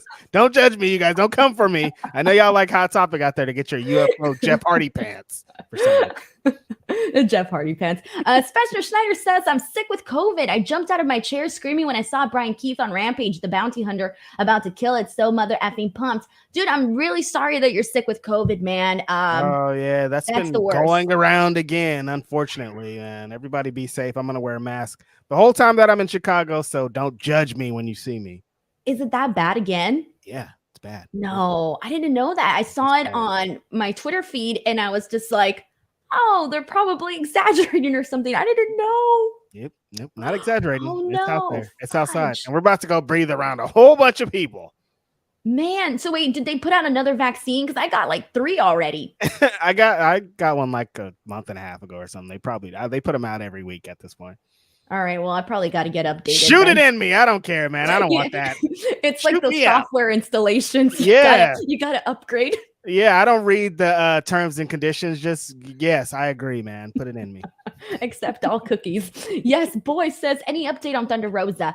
I think about like a week ago, she mentioned on Busted Open that she was healing and she was trying to make her way back to AEW. Yeah, come back, Thunder. We need you. Ronald Hollick sends in a super chat saying, after seeing the awesome Roosh vignettes on Collision, I want Roosh to beat Orange Cassidy for international championship, for the international championship. Because the man has a lot of freaking charisma. He can sell you a beat up old used car and you're going to be like, yeah, I'm taking it. I was going to ask, was that angle on Collision? But I think it was on Rampage, so you didn't see it. So. The one, the kidnapping? Yeah, was that on Collision? That was on Collision. Yeah. Okay, you saw that. Yeah. What'd you think about that? I was like... They would probably do a kidnapping there for sure. Seriously. Yeah, no, it wasn't. It was like, yeah, this is pretty realistic, honestly. It's wild, but like, no, this would totally happen. I was sitting there like, damn, man, why they got to do us dirty like that? Like, I know what's going on in Mexico. Come on now. Come on. I've been to Mexico and I've been to Mexico probably like 3 or 4 times, and everybody always says, avoid that. Yeah. So have I ever told you my Mexico story? Mm-mm. So I was in Mexico for a Triple Mania, and I'm curious to see what people are going to think about this. And we were in a car ride back to the hotel after the show. It was like maybe like 2, 3 a.m. at this point. And there was a bunch of girls, you know, in like really shiny, glittery dresses, and they were young too, like younger than me. And I thought they were going clubbing. I didn't know that they weren't going clubbing. They're not. I mean, someone told me, like, well, it was my husband who told me, he's like, no, Denise, like, this is, you know, and he explained to me clubbing. What it was. I had no idea. I was sitting there going, no. And I felt so dumb. People go there specifically for that. Yeah. Yeah. So anyways, that was my Mexico story. And what's worse was I said it really loud in a car. I was like, oh, they're going to go clubbing at this hour? Like, nope, definitely not clubbing at 2 a.m. Didn't just come from the club either. Nope. God, I was like, how soon? You know, sometimes you're just like, you forget that you're not. I don't forget because outside of my place, it's. Oh, I see. Yeah. I see it every single day I go outside. Really? Shout out to the sex workers. Amir F says, woo, child, you're not going to believe who won that battle royale. No spoilers, though. Plus, you see the Ricky Stark segment that TK added for Collision. They already filmed Rampage? Yes, right after. Immediately after. Oh, man. I was going to say, private chat me the results so I could at least react internally, but I don't want to give anyone spoilers. All right. Amir F, based on your super chat, this sounds terrifying. Thank you so much for the super chat. David Capelin says, you wonder why the women aren't pushed and AEW has a way of being inconsistent because Tony has zero booking experience. They need a real booker. Dude, Tony's done a great job. Yeah, exactly. Because on the men's side, he's done a lot of really dope stuff. That's not what it is. Like, definitely the women's stuff needs to be reworked, but to completely invalidate all of the other booking stuff that he's done, I probably wouldn't go that far. Right. But thank you so much, David Capelin, for the super chat. Micah Newby sends in a super chat saying Mr. Burns is the old guy nuclear power plant boss, and Smithers is his nerdy underlying. Someone asked her about Pokemon. Bro, Pokemon's Pikachu, right? Pokemon's Pikachu. Bro, Pikachu a pervert in freaking London. He was in Piccadilly Square, and I was passing by, and freaking Pikachu inside his mask was like, as I was walking by. That was a lot of Pikachu. I don't know what was happening. Pervert Pikachu in Piccadilly. Piccadilly. What? You don't know what was Pikachu doing in London? Is he British? I don't know, man, but I was walking by. Pikachu, bruv. He was there and he was taking pictures with tourists in Piccadilly. And I looked at him and I was like, I just smiled and I nodded. And he goes, wow, Pikachu creeping. Creepachu. Creepachu, that's good. Smiley BWR sends in a super chat saying, Denise, I'm with you. I'm not watching wrestling. I'm watching Investigation Discovery. Wives with Knives is my show. Is that a real show? Ooh, Wives with Knives? What is that even? Why? See, there used to be a disclaimer on the beginning of like Jackass and the beginning of wrestling. Don't try this at home. I feel like there needs to be a disclaimer on the front of these Investigation Discovery. There definitely needs to be a disclaimer on the front of Bad Girls Club episodes because women watch those shows and they go and do those Bad Girls Club things. They need to put a disclaimer on there. Don't try this at home, baddie. Don't jump on your girlfriend and throw a drink in her face and choke your boyfriend. Don't try this at home, but they don't do it. They think it's just for the little boys. But no, the women are out there too being bad influenced by these terrible shows, specifically shows called Knives with Wives or Wives with Knives. What the hell's going on here? Who's booking this shit? Wives with Knives is a real show. What? That's the craziest name. I want to watch it. I'm intrigued. I'm assuming it's about killer wives. Yeah. I mean, chances are they probably had a reason. You know, these guys be out there two-timing. I can't say I had this. No, that's not a reason. Two-timing to kill your husband. I mean, I would be really angry, but not enough to. Okay, let me ask you something, Reg. You're out there. I don't know. I would just be really angry. I'm not going to go out here and be like, oh, yeah, I'm going to murder my husband. But I'm just going to say this. If I'm out here birthing this man's children and he's out there two-timing me, I'm going to be pissed. But you're going to get a knife as a wife? Definitely not. Yeah, exactly. Come on. There has to be a line. If some woman went out there and she said, oh, this is why I did it, I'd be like, oh, I don't know. Now, most of the time it's like, yeah, I mean, he might have deserved it. Yes, Boy says if y'all were wrestlers, what is your finisher? Canadian Destroyer. Hey, right there. And if you haven't seen my backyard tapes, I have a finisher. Sit out back body drop. Nobody ever is going to do my finisher, even though I want them to do it. I made it up in the backyard and it hasn't been done. Actually, I've seen it done one time in Lucha Libre, but that will be my finish because I'm a fucking backyard wrestling freak and I would still be doing it 30 years later or something. I don't know how long it's been. Wait, you did backyard wrestling? Yeah, you haven't seen my tapes, Denise? What do you mean? No, I haven't. You haven't seen my I'm backyard learning wrestling this fact tape, right now. Denise?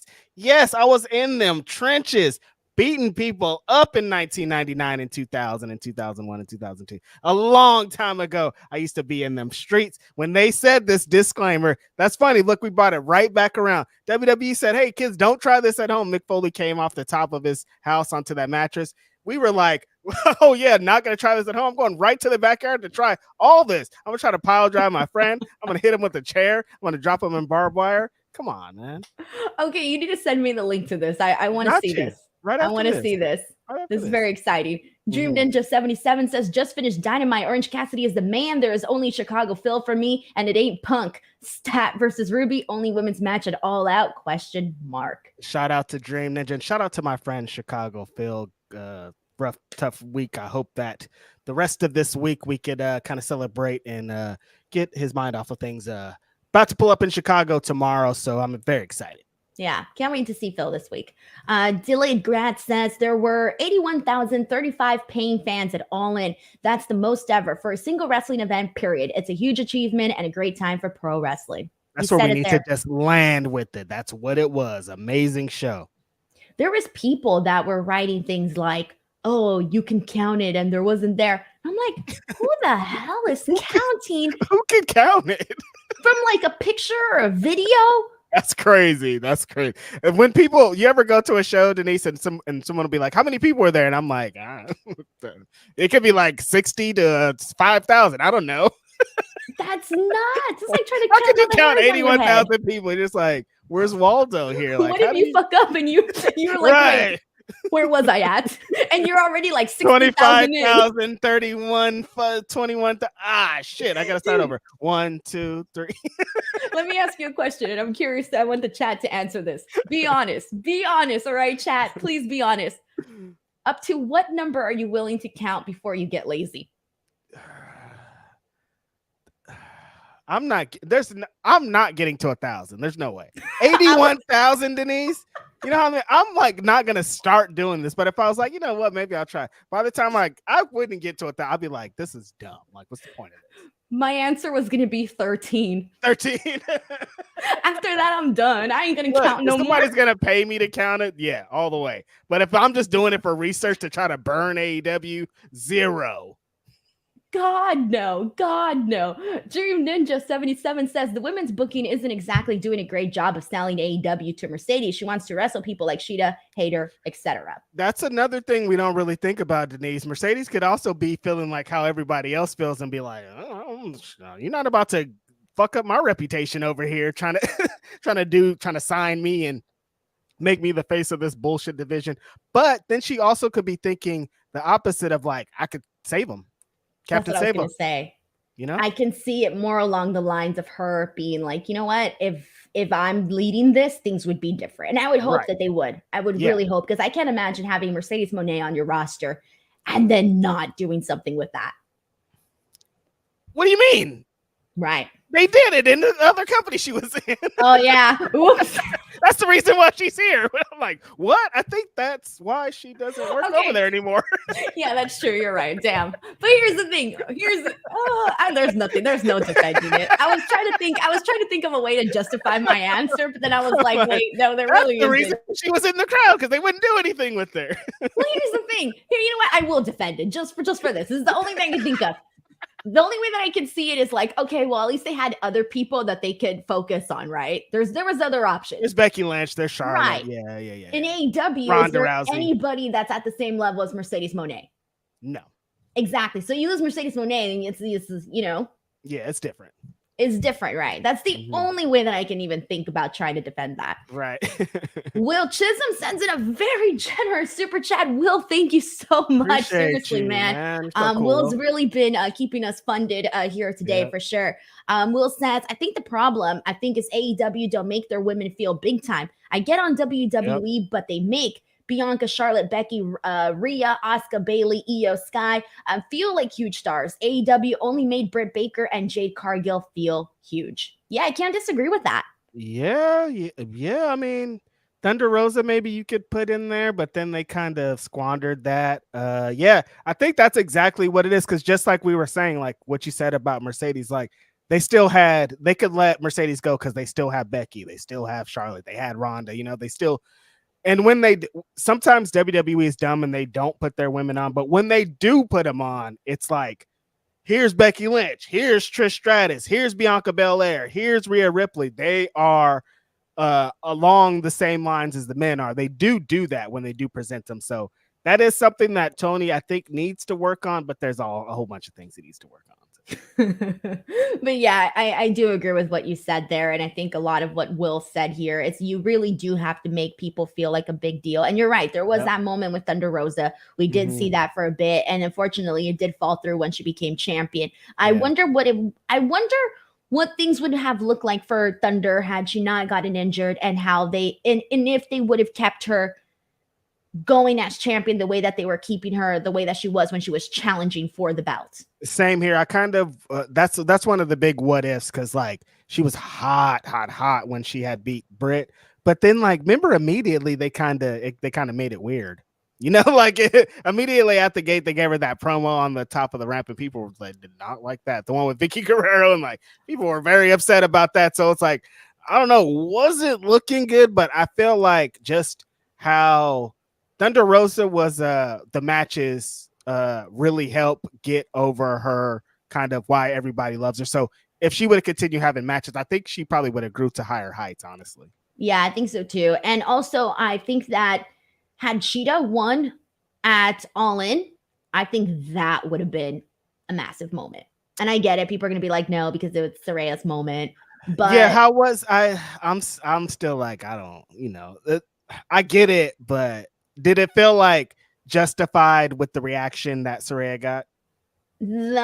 I think that in a situation like that, you were expecting the reaction to be like otherworldly. Was it otherworldly? No, it wasn't otherworldly. It wasn't like when Kofi won the belt. It wasn't like, whoa, like life had really changed.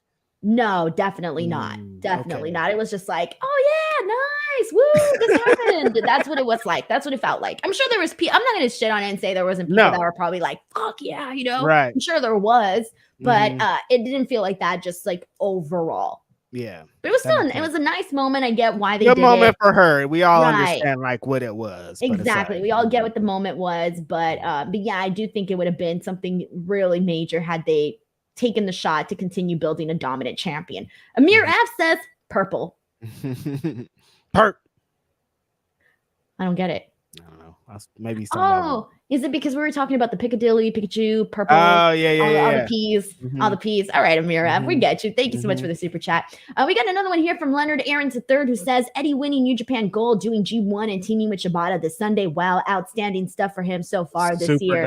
Dope. Yeah, he's having a great year. He's living out his dream. You could like tell like he's just having so much fun being able to be kind of like a Japanese pro wrestler at this point. For reals. Will Chisholm says, I hate to say it, NXT even trying to make their women feel big. They've been doing a good job with that. They do. Yeah. NXT is one place that puts emphasis on their women, like Tiffany Stratton's like through the roof. And that's like from them being dedicated and pushing them. So yeah, I'm not mad at it. What they're doing over there. Yeah, they're doing a good job with that. Mike T90K says, y'all think Vince would be petty and still try to book a WrestleMania next year at Wembley? I say yes. Look, if I was competing, I would. I still, when they did Money in the Bank in the UK, I'm still wondering why they didn't have a bigger place. I'm like, WWE is on fire right now. Why are they in this like regular arena? Like they could have did another 50 and 60, but now seeing that, they're 100% going to try to have that tag as the biggest wrestling show ever. There's no way they're going to let them exist with their little 80,000 over here. 81,000. No way. They're gonna come out and they're gonna be like 81,036. Yeah, exactly. Like this is The Price is Right or some shit. Shout out to Bob Barker. Oh man. There was something that I was gonna say about this. Yeah, because you mentioned the Money in the Bank arena. What was it? I forgot the name of the arena. O2 Arena? O2? Yeah, O2. O2 Arena. Yeah. And just the difference between that and how Clash at the Castle looked. Oh, it was a night and day difference. Right, exactly. That's what I thought they were going to do when they were going. The whole time they were like, Money in Bank's going to be in the UK. I thought they were going to be in another huge venue like that. And then when they got there, I was like, they kind of squandered, I think, because they're super hot right now. And if any time to sell out another stadium, it's probably right now. So I'm thinking right now they are at the research table figuring out how to put together and shut down the AEW ever being able to say this again in their face. Look, the way that I see it, it's one of those things where, can you imagine if Bellator competed like that against UFC? Right. Ain't gonna happen. UFC's the dominant leader. Yeah, they can't. They wouldn't even allow it even to try it. So exactly. So that's the one thing where it's like, oof, you know? Phil R 299 says Nebraska pooling an attendance of 92,003 for a women's volleyball game is just insane. Set the all-time record for a women's sporting event. Thoughts? I didn't know about that. I saw a couple tweets about that, and my eyes were like, well, that is just so many people for a volleyball game. That's amazing. And that's so many people, 92,000. And for the women's volleyball game, because I've read so many articles where, you know, women in sports are talking about, like, I forgot, this was a while back. I don't know who remembers. I'm pretty sure there's people here who remember the story, and you guys can probably fill me in on the details. But I remember they were making a comparison of the women's locker room and the men's locker room and how different those locker rooms are, and how like the men have like all of these great things and the women got like shit. Yeah. They were saying that about the Olympics, I guess, that like the men's side is like all great and the women's side is like, that's what I was reading. Like they couldn't get like feminine products, and like it's just like it's nasty over there. And the men, they're like luxurious and nice lotions and stuff. So yeah, it's great to see that. And people want to see sports are sports, man. If they're dope, it doesn't matter if it's men, it's women, or nothing. People are gonna want to get out to sports. Yeah, and John Deller mentions NCAA basketball. Yep, I remember reading that. So thank you so much for putting that in there as well. Dream Ninja 77 says NXT books the women very well. Impact too. Yep. I love that NXT is getting love, man, because they were getting trashed for so long. So the fact that they're finally getting some love, good for them, man. Good for them. Leonard Aarons III says All In back at Wembley next year, possibly getting Ospreay in February and maybe feasibly Drew. AEW is looking really appealing moving forward. Next year, they could have Edge, too. I don't know. Keep in mind that there's still a lot of things that we don't know in regards to what the merger is going to look like with, with everything with WWE. True. I keep forgetting about that, Denise, all the time. I'm like, it hasn't officially went through. We haven't got this looming cuts thing that's going to be happening. Like, there's still a lot coming. So who knows what the landscape is going to look like the time we're back again discussing Wembley and whatnot. Right. All right, so we got to press on from here. Holy shit, there's still so much we haven't talked about. So I'm going to fast forward through a couple of things, and let's get into the Chris Jericho stuff. Chris Jericho, Sammy Guevara, there was a little bit of a confrontation, and you finally think that Sammy is going to, grow a backbone, stick up for himself, but instead they're going for they're going for the tag team titles. What'd you think of this? Denise, it seems like this is supposed to end, but they're like, let's stretch it some more. And it's like, just execute this damn split. Like we've been teasing it for weeks and months and years now at this point. And then they keep doing this little swerve thing where you're like, today we thought it was going to happen. Nope, actually we're going to be in a tag match next week. And I feel like it's not going to happen next week in the tag match because they're going to somehow get to the tag title thing. So it's like, what? That's how I feel too. At this point, they gotta pull the trigger, pull the trigger. Let's say. I did think it was funny the way that Don Callis, by the way, worded it to Sammy backstage, because he kind of had this moment where he wanted to get Sammy like on board with him, and he congratulated Sammy. And he goes, "Congratulations on being pregnant." Did you catch that? Congratulations on being pregnant. I just found out. I'm like, that's not the way that you say it. Like, what do you? Definitely don't say that. It was weird. I'm like, bro. What are you That's talking about funny. here? I thought that was pretty funny. But either way, I agree with you. I think they need to pull the trigger on this already. Execute. Yeah, exactly. All right. The other thing that we need to talk about on the show is the Acclaimed, because they are the new trios champs along with Billy Gunn. This happened at All In. And they come out, they're doing their celebration. The big thing to take from this is that we got new trios championship belts. They're pink. They're beautiful. The straps are scissors, and you can actually scissor them together, which is very unique. Interesting. What did you think of all of this? I love roster or wrestler specific championships, so I'm all in on this. Goes back to the days of shout out Stone Cold in my shirt, the Smoking Skull Championship, $1 million championship, anything that's like specific to the wrestlers. I think it's great. The Acclaim, they've always been, AEW as a whole have always been really good with them and merch, and they know that this is people are gonna want to get a scissors belt. So pretty strong stuff all around for me. Like, I'm like, yeah, that makes sense. I hope that AEW, gets some good stuff out there selling for that, because that's going to be some rep. I think that's a very unique belt for people that are belt collectors or people that want to get like, just a replica, of course, because that's it's very unique and it's very fun to see all of that. All right. The other thing that I want to get into, Eddie Kingston versus Wheeler Yuta. Dude, Wheeler Yuta is working his way up into being a star. Any thoughts on this match? Yep. Wheeler Yuta is one of those, you forget how good he is because he's surrounded by greatness. But then every time he has a match like this, where it's just like ring the bell, get in there and wrestle, you're like, oh, damn, Wheeler Yuta is really good. And I thought this was a really strong match.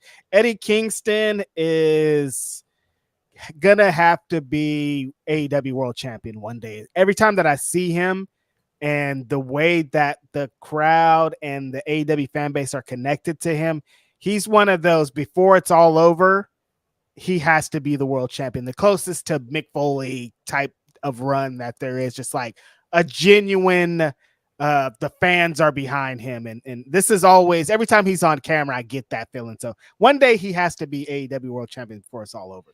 Damn, we'll see if it actually ends up happening, man. But that was it. Those were all of the major things that we had to get out of the way for AEW Dynamite today. And this has probably been our longest show that we've ever done, but there was just too much to talk about. So guys, seriously, we want to thank you so much for coming on here and supporting us. If you did enjoy listening to myself and Reg, we're here every Wednesday to talk about Dynamite.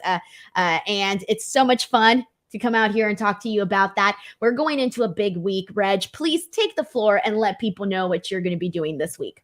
You guys, this weekend, big deal. Sunday, it's Grapsity Live, Righteous Reg, Philip Lindsay, Will Washington. You guys know Will Washington. You haven't seen him with us, the Grapsity Boys, in a long time, but you're going to see him back for our, you guys, 100th episode of Grapsity. So fitting. I don't know. We didn't plan for this. It just like worked out that like a couple weeks ago we were talking about, it's like, Phil, how many shows have we done? So Phil went through and counted. He's like, oh, at the live show it's going to be 100. I'm like, yo, let's go. That's amazing. So the 100th Grapsity show, again, if you're going to be at StarCast, catch us there. If you're not going to be at StarCast, catch us on the Premier Streaming Network. Also, other than that, going to be at Collision and All Out and outside of Chicago, watching some wrestling, having a good fun, some good time. So yeah, it's been great. This is a really fun episode. I thought that Dynamite was promo heavy, so I was like, are people going to care in our post show? But people seem to really care.